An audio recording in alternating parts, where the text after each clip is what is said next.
All right, that was awesome, everyone. We are so excited to be here tonight with this incredible panel of young leaders, all at the forefront of demanding for change and building towards a better nation for everyone. So tonight we have Briyana Joseph, who's the lead organizer for Engage Miami. We have Kelsey Rodriguez, who's the digital organizer for Detroit Action. And we have Raven Douglas, political director for Move Texas. So I'm so excited to be working with such an exciting group of diverse, young, trailblazing leaders. And before we get started, a little bit about the film And She Could Be Next. It's a 2-part documentary series directed by Peabody Award winner Grace Lee and Iranian documentary filmmaker Marjan Safinia. And it tells the story of a defiant movement of women of color who are transforming American politics from the ground up. So let's start from an exclusive clip from the film.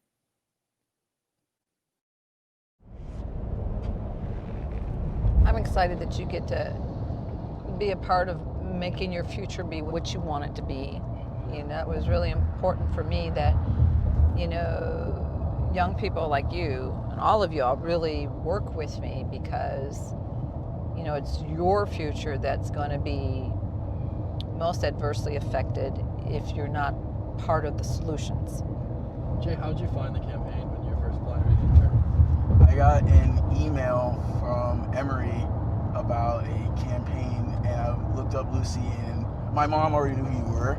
Oh, did she? Yeah, What'd she say? and she was like, "Oh, you wanna work with Lucy? That's awesome! Like, you should totally do that." And like, when I got the internship, she screamed on the phone. She's like, "Oh my God, Lucy!" Get her picture right now. Take a picture right now. Hi, Mom. Hi, Mom. This is my boss and candidate, Lucy McBath. It's my other boss, Jake. I'm just an extra here. Thank you so much for sharing him with us. Thank you so much for allowing him to kind of shape his future. We're really excited to have him with us. He's phenomenal. Welcome. And mother, you've done well. You really, really have. Let's see if Miss Linda's home. Hello. This is Jay. He is one of our volunteers. All right. He has personally knocked on how many doors? I stopped counting. Yeah. I like it. I like it. I like walking through the streets, meeting people, talking to people. It's great people skill work. You know, it's a good way to learn Yeah. about the United States of America That's so true. and this state. I said from the very beginning, I want as many young people engaged, and to have him standing up and fighting for what he wants his future to look like and being part of that process. That's really, really encouraging to me because I wanted to make sure that millennials and young people like him had a chance. Let them learn how to do this. Let them be a part of the process. Let them, you know, see for themselves what it's like to build their own movement. Awesome. What a great clip that was. So first part of this segment is called The Moment. It's young voters in 2020. So this election cycle, the millennial and Gen Z generations represent more than a third of eligible voters.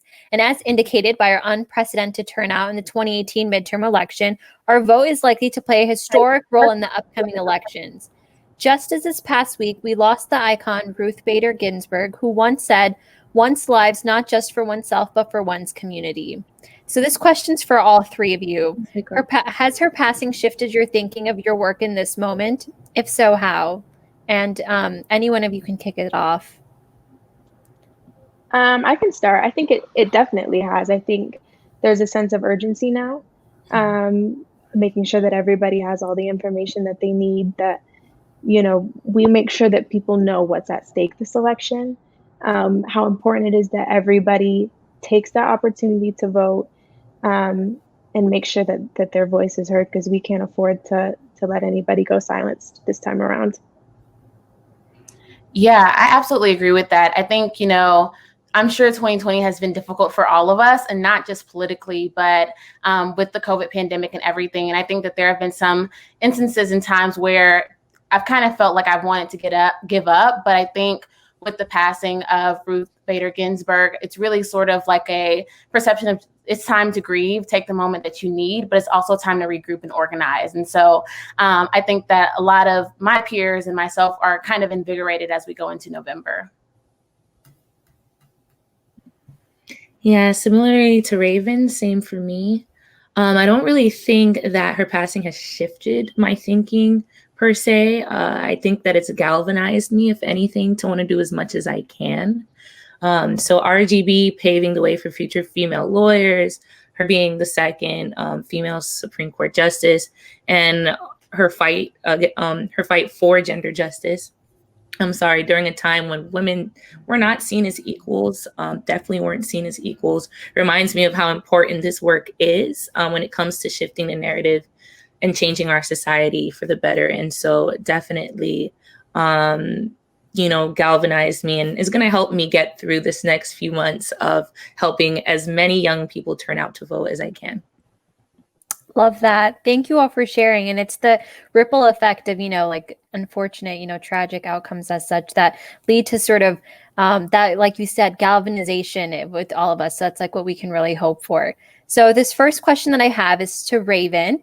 Can you talk to us a little bit about how young voters can become vote ready during the pandemic and what it means to make a vote plan? Yeah. So, I think right now with everything going on, especially living in a state like Texas, some of the issues that we have kind of seen, a lack of online voter registration. Texas is only one of 7 states where you have to have an excuse to request a vote by mail. So it's kind of really showing the cracks in our system. So it's super crucial this year that we get vote ready early and make a plan. And essentially what that means is preparing to vote before you even step in the ballot box or file a ballot. So that's, knowing where you're going to go vote, knowing the hours that you're going to go vote, knowing if you need some sort of identification in order to cast your ballot, knowing who you're going to vote. Do now, get ready to vote. And it's super crucial that we do those things early just because things are continuing to fluctuate. And I think that's something that's concrete that we can do now. Awesome. Thank you. Thanks for sharing those insights of what a voting plan looks like and what it means to be vote ready, especially during this pandemic and during challenging times as such. So to Briyana, what does it mean to vote early and how is it different from mailing your ballot in early? So it's important for us to discuss the conflicting information on how to vote, trusted sources, etc. So voting early, typically, and at least in Florida, 2 weeks prior to any election is the time to vote early. And so in Miami-Dade County, for example, we have 33 early voting locations. And so in this election in particular, young people can vote between October 19th to November 1st between 7 a.m. and 7 p.m. And so that option is a great option because lines, one, are usually really short, and you have a range of polling locations that you can choose from. It's different than voting by mail because you're actually voting in person. And so it's still the typical process that you would do on election day. It's just that you're voting early. Awesome. Thank you. Thanks so much for that. I think it's so important for people who are willing and able to go out and vote early, especially, you never know what's going to happen on election day or ways to plan around it or anything. So it's super helpful that you gave those tangible tips and what it looks like to vote early. And this is for Kelsey. So a lot of times you hear people talk about the interconnectedness of climate change to healthcare, to politics, etc. So do you see these things as interconnected? And if so, how? Also, which would you address first, assuming that you believe it to be true? Yes, they are 1000% interconnected. You cannot have one without the other in this state that we're in now with how serious climate change has gotten. And I don't think that we can afford to address one before the other. This truly is an existential problem. We're seeing a rise in health issues because of climate change. It's directly connected to issues with race and the economy. So they all work in tandem, and you truly cannot fix one without fixing the other. There is no such thing as climate justice if you're not addressing racial justice, or if you're not addressing healthcare justice or economic justice. So I don't think that we're at a point where we can pick and choose what we do first. Yeah, so this actually is a really good question, and I'd actually be curious to hear what our other two panelists have to say to this as well. So Raven, then Briyana, if you two want to chime in, and I can repeat the question if you'd like as well. No, yeah, I definitely would echo everything that she said. I think that, as you mentioned, you really can't choose one. They're all kind of pressing at the same time. But I think, one of the critical things as we're talking to voters who, I think as young people, there are a lot of things that bring us together, but we're not a monolith. And so whether, healthcare is your first choice, or criminal justice, or climate change, all of those are important, and all of those are impacted by voting. So it's super crucial that we understand, when it comes to climate change, for example, whether your energy provider is municipally owned or privately owned, and what are, the implications of that. And so I think particularly looking at local elections and how those things impact your everyday lives are super crucial. And making that connection to young people, I think, will really help them feel like their vote matters and that they can make an impact, in their community.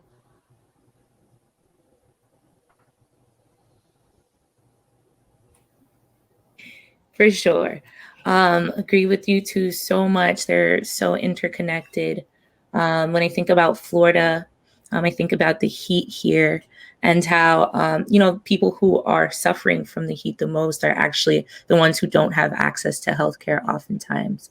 And so while I agree we're not at a place where we could choose which one to pick first, I do think that if we can change our political system and elect people who actually have great ideas in relation to healthcare, as well as climate change, that'll be a great start in helping to alleviate some of these issues. Mm-hmm. Awesome. I love that you all were able to sort of chime in and answer those questions as well. I really appreciate that. But we're going to take a brief moment and pause here and watch some brief footage from the film. And while we're watching, folks at home, please take a moment to add us at social. So at And She Could Be Next on Facebook or Instagram, or at She Could Be Next on Twitter, and at Alliance for Youth on Facebook and Instagram, or Alliance for Youth on Twitter. And follow the conversation tonight with the hashtag #AllEyesOn and hashtag #VoteReady.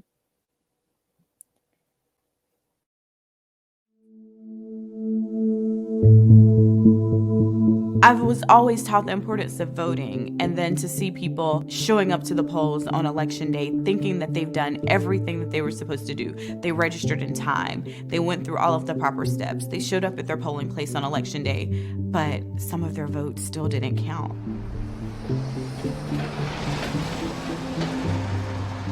State Senator Nikema Williams.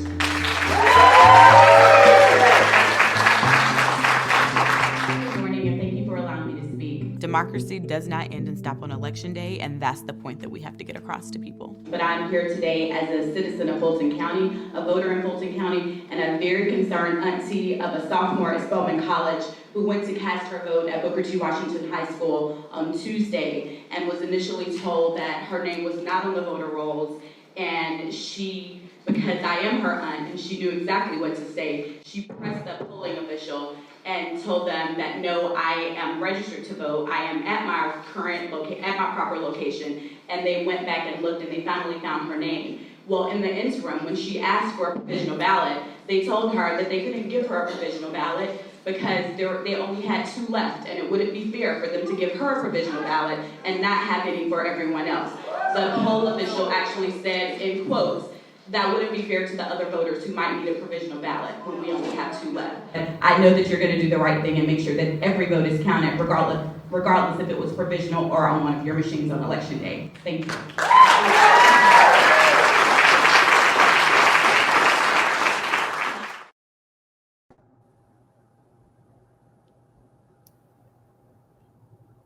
All right, love that. Love all these segments from the film. They really are truly moving. So the next sort of theme for this next conversation is organizing in our communities. And while 2020 has been a particularly chaotic year, we've also seen some beautiful examples of communities coming together. So this is for all of you. And we can start in the order in my screen. So you can start with Raven, then Briyana, then Kelsey. How has your community worked to show up in this moment?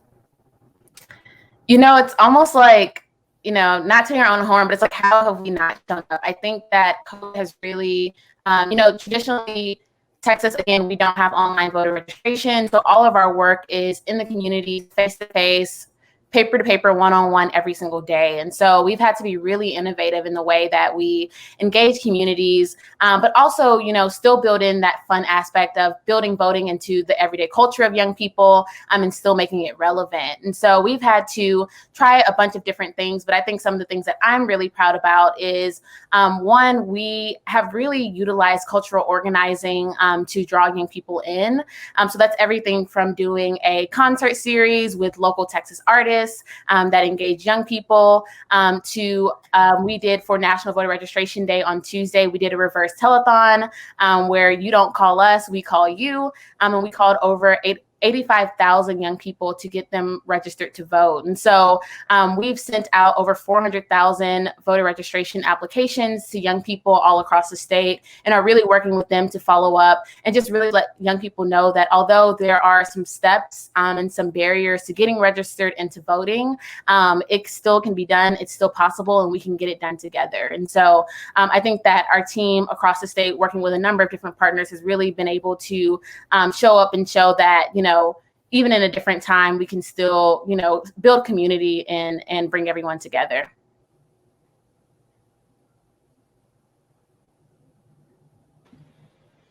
Amazing.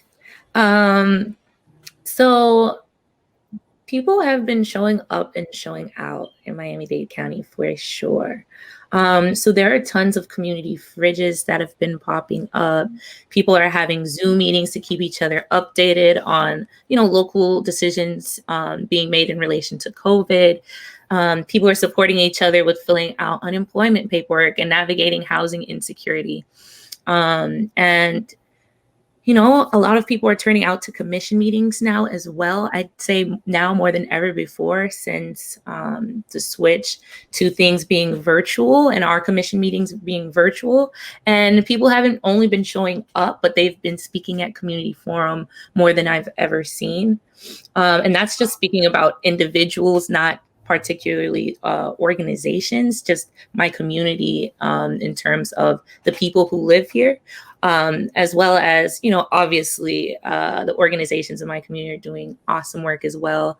There's been a lot of coalition building, people, sharing the different events, workshops, Instagram live videos that they have going on to try to, involve and engage the community and let them know what's happening around issues such as affordable housing and climate resilience and, climate change. And transportation as well. And so I think people have been incredibly innovative with trying to figure out how to navigate everything that's going on right now. And so definitely folks have been showing up and showing out. Yeah, I think echoing that, Detroit has been amazing. I've only been with Detroit Action for like the past 4 months, but just to see the way that the community comes together, not only in times of crisis, but in times of celebration as well. We've also been working with coalition partners and working on housing security, support for small businesses, economic justice, and really making sure that this is a community for the people who live in it and not the investors who come in and, buy up property that is meant for folks who that's all that they can afford. And, I'm really proud to say that we are living in the times that we are living in and seeing how many people are just like tired and ready to do something about it. Yeah, it's so inspiring to hear that in each of your communities, like things are going really well and that people are continuing to do the good work that needs to be done. I know in my community as well, we also have our local food pantry that's really stepped up to the plate. So I know one of you mentioned like community kitchens and all of that aspect, but they've been doing such incredible work with mobilizing in that community and doing that. And for us, all of our board meetings, right before the pandemic happened, we decided to live stream them on YouTube and have them online and make them more accessible in that way. So it's really nice that we had those systems in place beforehand, but obviously not anticipating that a pandemic at this scale or at this size would be coming, but it's good that we had those things in place as well. So very nice to hear all of that. This question is also for all of you, and we'll go in reverse order this time. So Kelsey, you can start, and then Briyana, and then Raven. So not everyone can vote, but that doesn't mean that they can't be involved and civically engaged. So what else can we be doing right now to stay engaged, especially given the sheer amount of stuff going on? Yeah, so there are multiple strategies to power and to building power for your community. This fight does not start and end at the ballot box. So organize, talk to people, and that doesn't mean like on a grand scale with an organization. Just talk to the people that you know, talk to your neighbor, your family member, your friends who might not be paying as much attention as you are. And just make sure that they're informed, make sure that they have good information. But I also think that just with the sheer amount of stuff going on in the world right now. Don't try to fix it all. We are people and we are doing the best that we can. And I think, especially with heavy work like this, it's so easy to drain yourself. Do what you can. You know, it might seem like the world is on your shoulders, but you're not in this fight alone.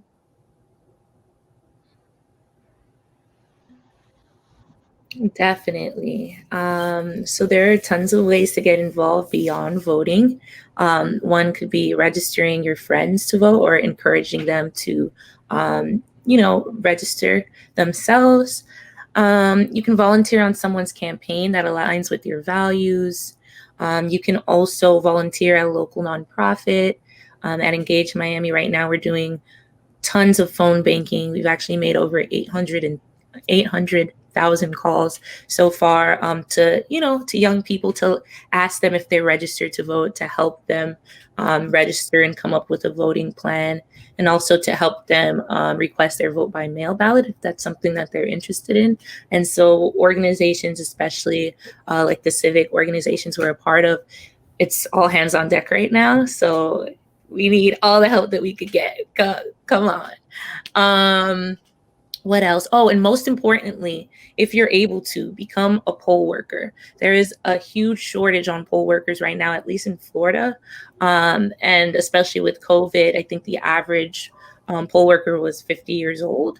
And so a lot of those people are, at higher risk than we are, at least for actually getting the virus. And so we need to step up to the plate right now and fill in those shoes, because without poll workers, there's a likelihood that maybe some polling locations will close, and we need as many polling locations open to make sure that our democracy runs smoothly in the way that it's intended to. Yeah, I absolutely agree with everything that both Kelsey and Briyana said. I think the thing that I will add to that, Texas, living in Texas, we have a relatively large undocumented community. And so these are our neighbors, these are our friends, these are our family. And so I think one of the things that's super crucial that we do is definitely take this, answer the census. It's super crucial right now that every community is counted, whether you're a citizen or non-citizen or undocumented. It's super crucial that we have those resources coming into our communities. And also it'll impact things that will change our voting system, like redistricting and, gerrymandering here in Texas. I think in addition to something else that wasn't mentioned here is I definitely would recommend not only volunteering for an organization or potentially volunteering on a campaign that you're passionate about, but also there is a nationwide election protection coalition that is set in place to really assist voters on the ground while they're voting. And so these people do everything from making sure that polling locations are opening up on time, to if you're an attorney and have a law degree, then actually helping voters who were turned away at the ballot, to just like sitting and surfing the web in case like there are any voters that are in crisis and have turned to Twitter or Facebook or Instagram. You can sign up and do that at 866ourvote.org. And again, it's nationwide, so you can choose your state, sign up to volunteer, because I think that'll be super crucial this election. Awesome. Thank you all for sharing those different ways to stay involved and engaged during this time. So in terms of organizing in your communities, what's a piece of advice you have for someone who wants to get engaged but may not know where to start? And let's start with you, Briyana. So for me, I'd say look into an organization that's doing work around an issue that you care about. I think for me, Engage was the first organization after college that I got involved with. And I've been here for 2 years. I've learned so much about Miami-Dade County, about, the impact that I can actually have as an individual, learning how to organize and just have conversations about what's happening to kind of pull people into the fold and to have more people power, especially when it comes to fighting for what we believe in at the local level, state level, and more.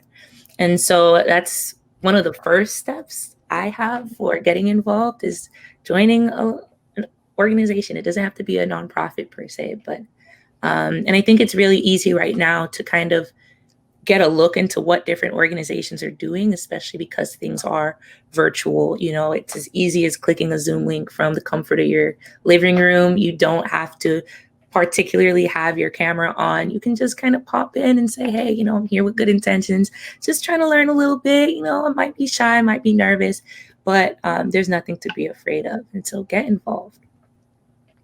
It's a really good piece of advice. Raven, do you want to add on?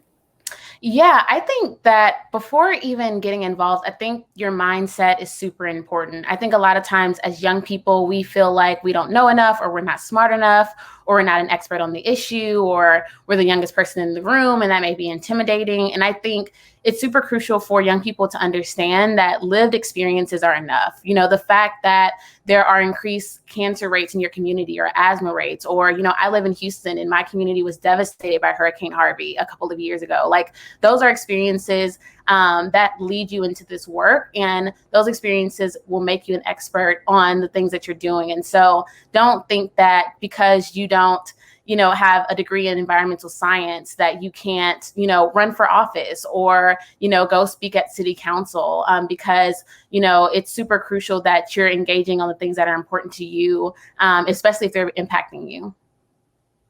Yeah. And finally, Kelsey. Yeah, I think definitely echoing what Raven said, any organization worth joining is going to center the most impacted people. So your lived experiences are enough to put you in the room, to give you a voice, to say something about what you're dealing with, what your community is dealing with. And I think that the best way that you can find organizations to work with is talk to people. I mean, I found Detroit Action just by talking to friends about, wanting to get involved and wanting to be in this world of organizing. Somebody's going to know something.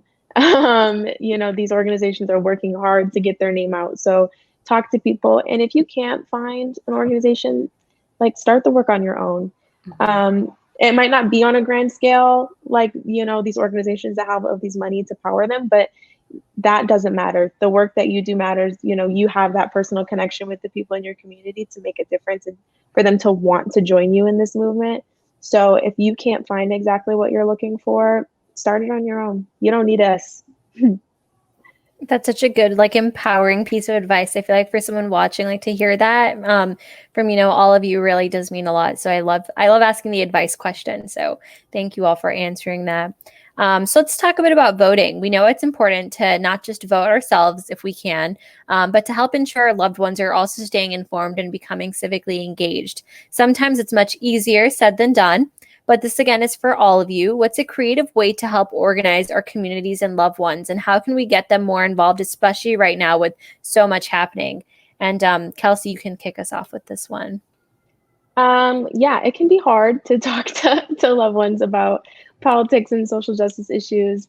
But I think, there's a personal stake. Politics is personal, and telling your story and making it personal when trying to talk about these issues is what inspires people to get involved.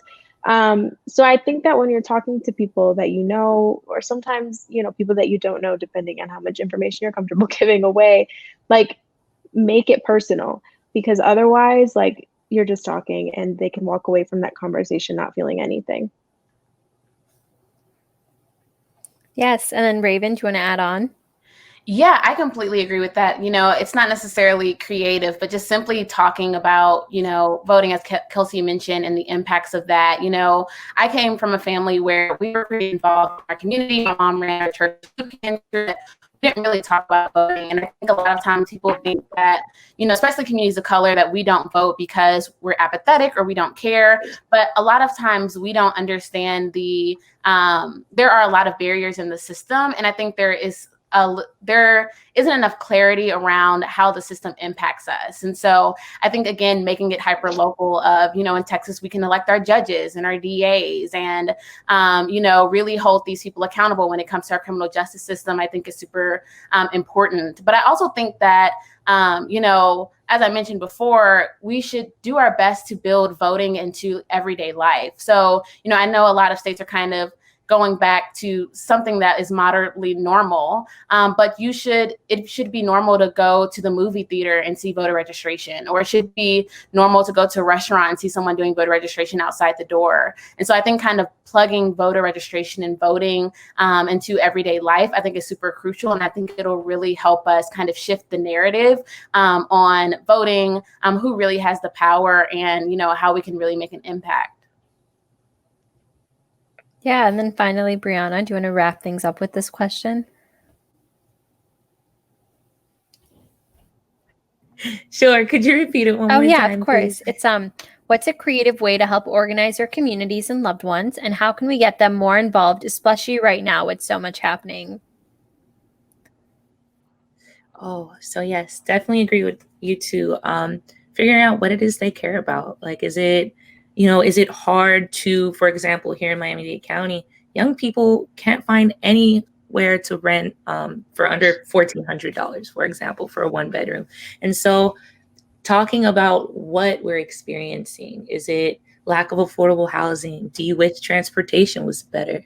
Do you wish the roads were a bit better, or infrastructure in general?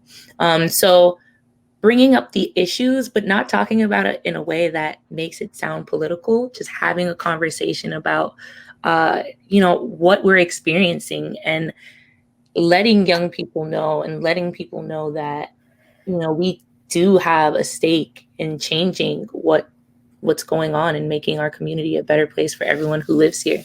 And so, yeah, I think something that a lot of people are doing right now that's really helpful is using social media as a vehicle and as a way to, connect with each other, as a way to talk about what's going on. And so, I think we should keep digital organizing the way we're doing right now.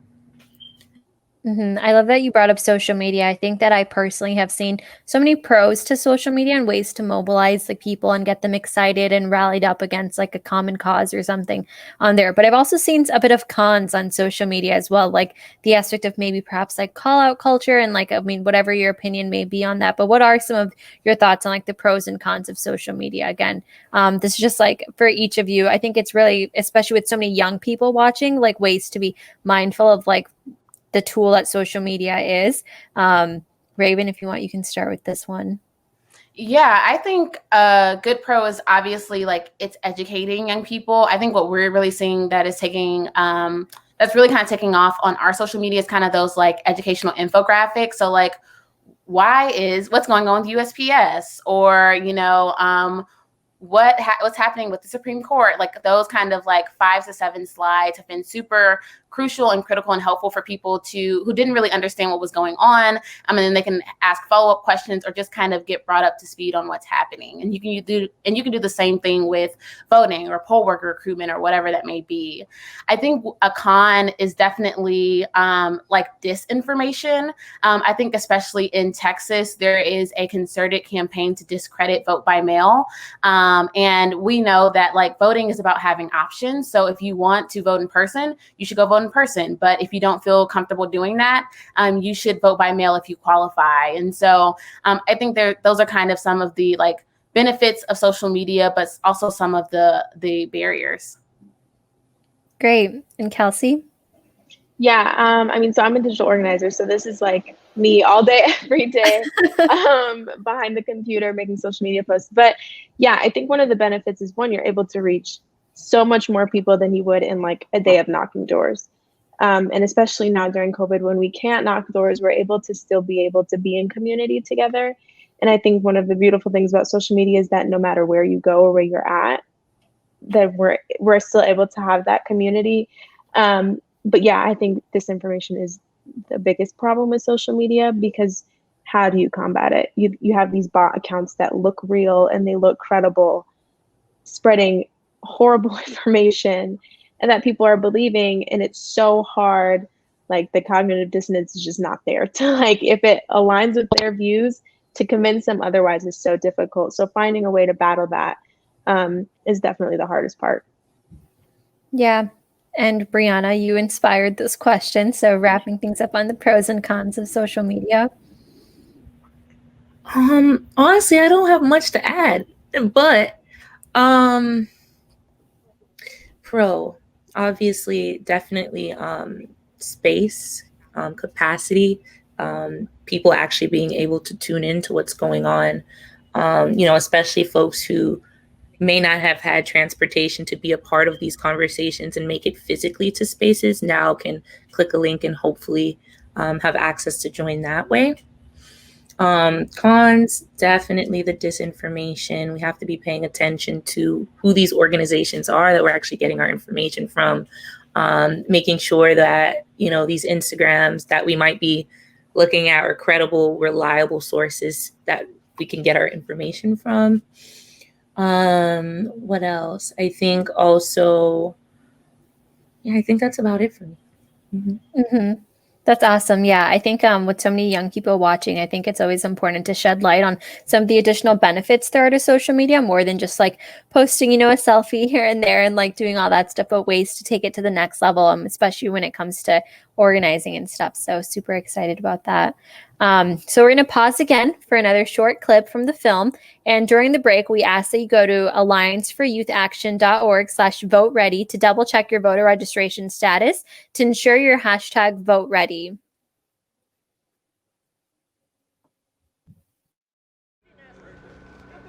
You guys make some noise for March for Our Lives, Georgia! Woo! Hello. I am the state director for March for Our Lives Georgia, which was founded in Parkland, Florida after a massacre at Marjorie Stoneman Douglas High School. We're not only talking about gun violence prevention, we're talking about the youth voter turnout. If 3 out of 5 young people vote in every election, they will swing every election until the day they die. Now, I don't know about you, but I like having people in office that care about me. And we can't only elect people that are Democrats. We have to also elect Republicans. If a Republican agrees with your policy points and agrees with your issues, elect them. Don't vote off of party, vote off of policy. You all represent us. You represent the youth who can't vote. So go to the polls and make sure those in the state capitol, those in the U.S. Capitol, and those in the White House are accountable for their decisions. Make yours and others' opinions known and go out and vote. Thank you.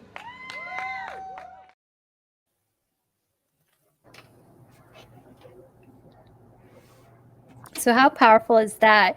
If 3 out of 5 young people vote in every election, we could swing every single election that comes. Like, I feel like that's such a powerful statistic that was provided. And again, like so many times, like when I was campaigning, I sort of sought to get like the young people on to vote and the first time voters. And what they said each time was like, well, why does our vote count? Like our vote doesn't matter. Like what does my one vote even do?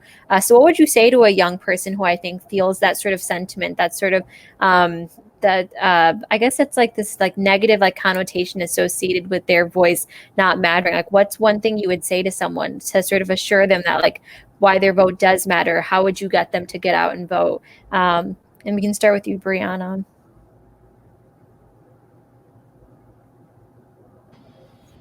Yes. So, I'm sorry, repeat the question. Like, what would you say to someone who sort of says like their one vote doesn't matter? Like I shouldn't vote. Like, how would you sort of like get them to get excited or tell them otherwise?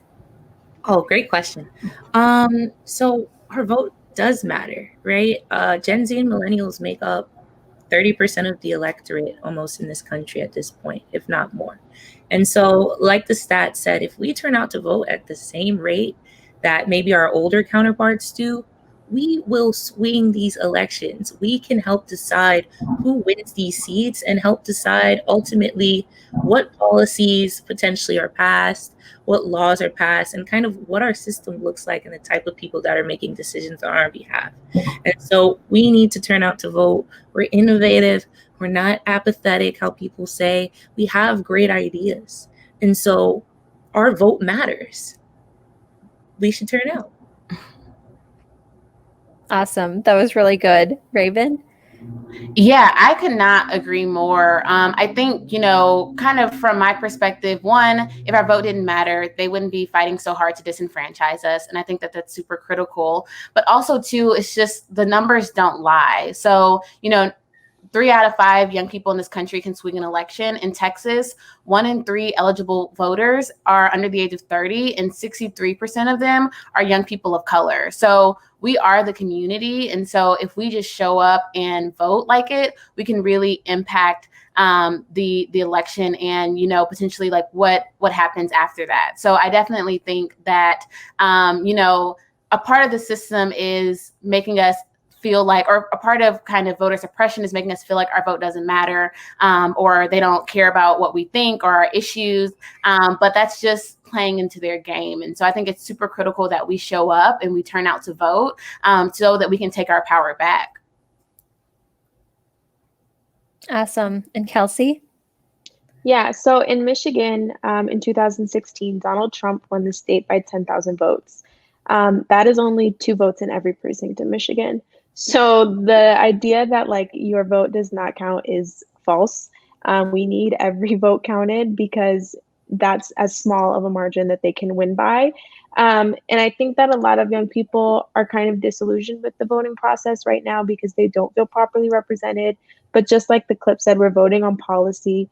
And like I said earlier, this does not end at the ballot box. It's a matter of holding your elected officials accountable, no matter what party they represent. Super well said. I personally won my election by 53 votes. So yeah, especially at the local level, yeah, you're able to see those numbers play out and unfold. So that's like what my answer is. I'm like, hey, like your individual vote truly did it.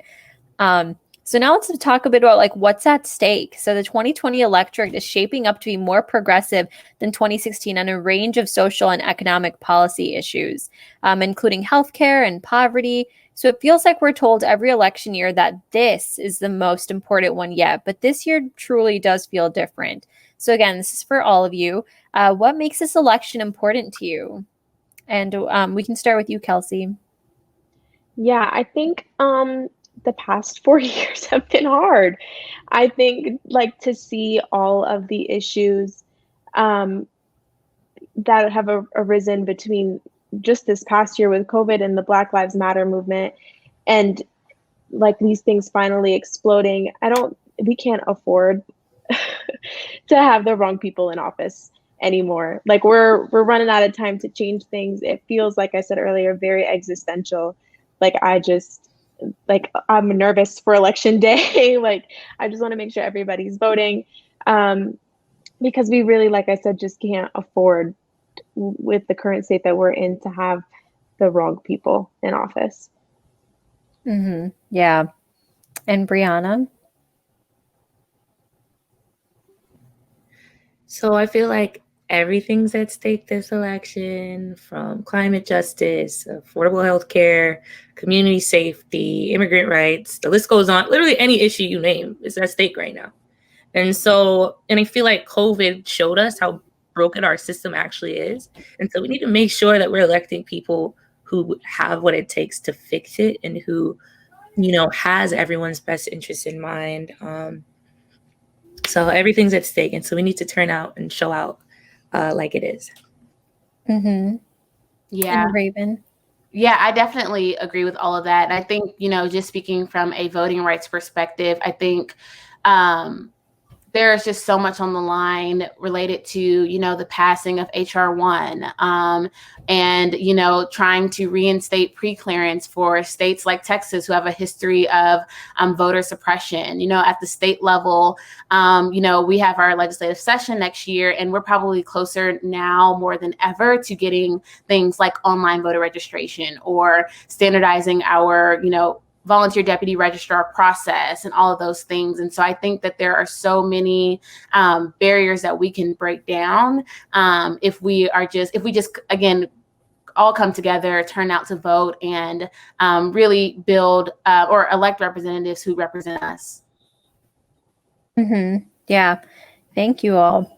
So according to Gallup, about 90% of young Americans aged 18 to 29 are supportive of racial justice protests happening throughout the country, with over 70% feeling personally connected to the protests. So right now, the quest for racial justice is a major central point of concern for young folks. So again, to Raven, Kelsey, and Briyana in that order, in your opinion, what's one crucial thing young folks can do right now to help acquire true lasting change? You know, that's a good question, because I think, you know, I flip between like one bring it all down, wanting to give up, you know, and then wanting to reorganize. But I think one of the things that young people can do is one, obviously vote. I also think too, you know, the Black Lives Matter movement, yes, is it about policing and criminal justice reform, but it's also really about reimagining what public safety looks like in our communities.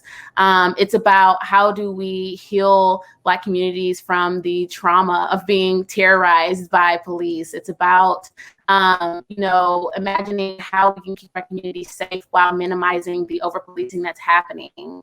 And so I think, you know, I encourage young people to, when we look at this big scope of criminal justice, of public safety, figure out what's, you know, what you're passionate about, and dive into that. So whether it is, you know, prison reform, whether it's policing, whether, as I mentioned, it's mental health, I think that I think we're going to need to really look at the larger picture when it comes to what's happening right now to really kind of dismantle that system. Yeah, I think my biggest piece of advice would be don't stop. I know it's hard, especially coming off of, you know, disappointing, to say the least, decisions like we saw with Breonna Taylor's case. But I also think that like letting this movement die out with the momentum that we have right now would be a mistake. And that is as simple as retweeting so that one more person sees this information.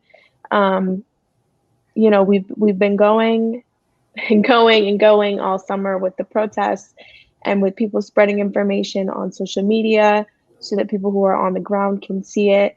And I think that continuing with that momentum, they won't have a choice but to listen to us. Can't agree more with what both of you have said so far. My goodness. Yeah, we can't take our feet off the brakes right now. We can't take our foot off the brakes. I agree with that so much.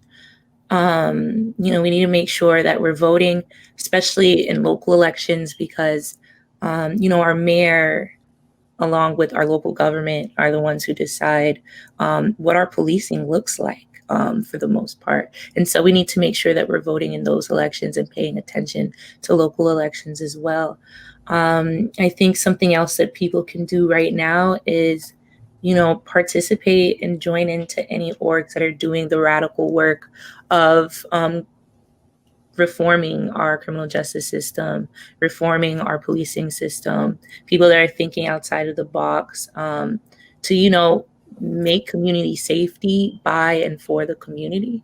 And so, for example, Dream Defenders, that's an organization here in Florida, did a lot of work to help reinstate a police oversight committee in Miami-Dade County. And so with the coalition of orgs, actually, I think this just happened last month or so, we actually won that. And so that gives us a bit more say in what's going on and a bit more of a look into what's going on with at least our police. And so just get involved in any way, shape, or form. Awesome. Yeah, great responses, you all. It's super, I think, such an insightful conversation, and you all come from like, you know, more or less like similar like waves of thought, but also very different backgrounds. And I think that this is a really good conversation that we have going on. So we have only 2 more questions left, so we're going to start wrapping things up then. But with the hurricane and storm season well underway and the horrific fires ravaging through the entire West Coast, it's hard to not bring up the urgent need for climate justice immediately. So while we're all impacted by climate change, climate justice recognizes it as a social justice issue with socioeconomic and racial implications. So again, this is for all three of you. We'll go Briyana, Kelsey, then Raven. What does climate justice mean to you, and what does it actively look like for you at this moment? So climate justice for me starts off with one, believing in climate change and believing in science. I think it also looks like creating real policies that will affect real tangible change around climate. I think that also looks like incentivizing developers, for example, to build green, incentivizing businesses to, make their businesses more climate friendly. And so those are just a few of the first couple of steps that I think we could take to make our communities more climate resilient overall and to affect and make climate justice a thing. Yeah, I think, like I said earlier, all of these like socioeconomic issues are kind of in tandem with climate change. But one of the things that I think that people don't realize how closely related climate change and racial justice issues are. And I don't think that we can have climate justice without racial justice, because who are we making the climate better for? If you think of like the suburbs compared to the inner city, the demographic of those two different areas, and then like the air quality, because the inner city is filled with factories and large corporations. And I think, you think of these natural disasters like Hurricane Katrina and the response to that, or Hurricane Maria and the response to that, these cities that are filled with Black and brown people who are just getting left behind. And so I don't think that we can talk about climate justice without talking about racial justice. I don't think that there will be true climate justice until there is racial justice. Yeah, I completely agree with all of that. And, just to echo what Kelsey said, here in Texas and Louisiana along the border, there are cities like Port Arthur and New Orleans and Lake Charles, and these are Black communities. And these are people who settled in these communities because, one, in a way they were forced to, because these lands were seen as not desirable. New Orleans is essentially a swamp when it was developed. And, we've been put in these areas, and then we're affected by climate change, and then they put coal plants in these neighborhoods and power plants in these neighborhoods that give off really bad emissions. And so I think that, just as Kelsey said, climate change is a racial justice issue, and until we look at it through that lens, I don't think that you could look at it any other way. Mm-hmm. Very well said. And so this is our last question. So as you wrap up our final segment, I just want to ask everyone, what's one final thought, affirmation, parting words or wisdom that you have that you'd like to leave our viewers with? And we can go Kelsey, Briyana, then Raven. Yeah, I would just say that please know that we need you. We need you to vote. We need you to get involved. Your voice matters more than you know. And we cannot build power in our communities and make a change without your help.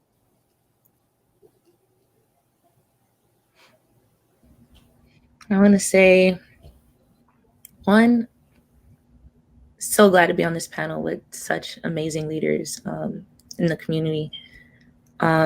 Two, we got power, y'all. We're powerful.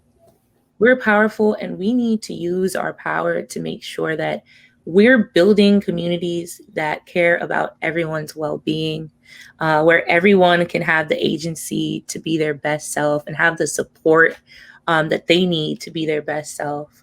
And so if we turn out to vote the way that we should, I think that we'll have a huge impact. I know that we'll have a huge impact in this election, and in turn in little policies that are being determined on our behalf and the decisions being made. And so we need to pay attention.